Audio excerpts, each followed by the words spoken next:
you spend looking at a resume, assuming you have stacks of resumes to look at? And then what are those red flags that immediately stand out to you that you take the resume and throw it into the better luck next time pile?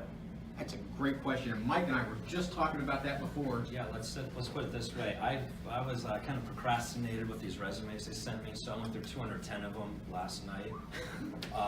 As far as what I'm going to, There's an indicator. yeah, exactly. So what I did, so what I'm looking for really, you know, as far as the open positions we have right now, I know the keywords. I already know what kind of those things are. So going through, like, just use an example. Let's say there's a systems engineer or software engineer. You know, looking for a certain type of codes that they have, you know, scripting, that type of experience. And the great thing, a lot of the people who submitted, they have those bullet points in the beginning. So right then and there, I'll just know like what their experience is, and I'll probably look at their first chronologically, the recent to probably a second job, and I'll know right then and there, you know, if it's going to do. And that will take me 10, 15 seconds, and that will be, you know, a yes or a no. We'll do Aaron, Gabi, and come back to Don again, same we did last time. Yep, pretty much same as Mike. Within 30 seconds, looking at a resume, I can tell if the person's going to be a fit or not. So maybe one of the, you know, do nots on a resume is too much detail, too long. If a resume is like 3 pages long, there's 15 bullet points on every job. Like you said, we're looking at a lot of resumes, so not to be rude, but we're not going to read through the 4-page resume. The phrase I like to use is you want to distill your resume, not dilute it. Yep. Yeah. Gabi? That's a really good way to put it too. Yeah, for me, it's, I will look at any resume, any formatting.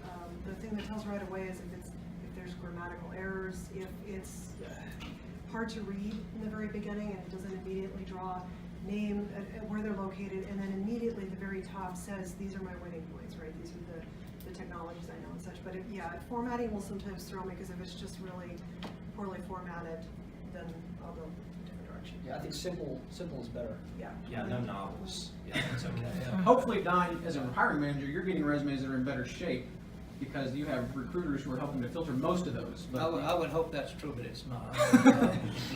Our recruiters are pretty busy. What I ask them to do is, if I'm looking at a resume, 30 seconds. If you've got my attention in the first half of the first page, I'm probably going to look at it more detailed. Otherwise, I'll put it in the maybe pile, like somebody said, put it in the other pile. I'll look at it later. It could be over beer at night, at 9 o'clock at night, so it could be that. But for God's sakes, don't use the narrative form to write write a paragraph, because now you're forcing me to go in and pull out the nuts and bolts that I need to assess your resume. Put those nuts and bolts in a bullet form. That's the most effective way to do it. I also encourage you to put your education, your clearance that you have or think you have, and your certifications and years of experience. Put that on the top, because that's usually the first scrub we're going to go through. Does he have a software engineering degree, or is he just good at it? We're going to go look for those kind of things. And first half of the first page, if you got what I'm looking for, then I will read a 6-pager if it's got my attention. If not, 2 pages is going to be boring.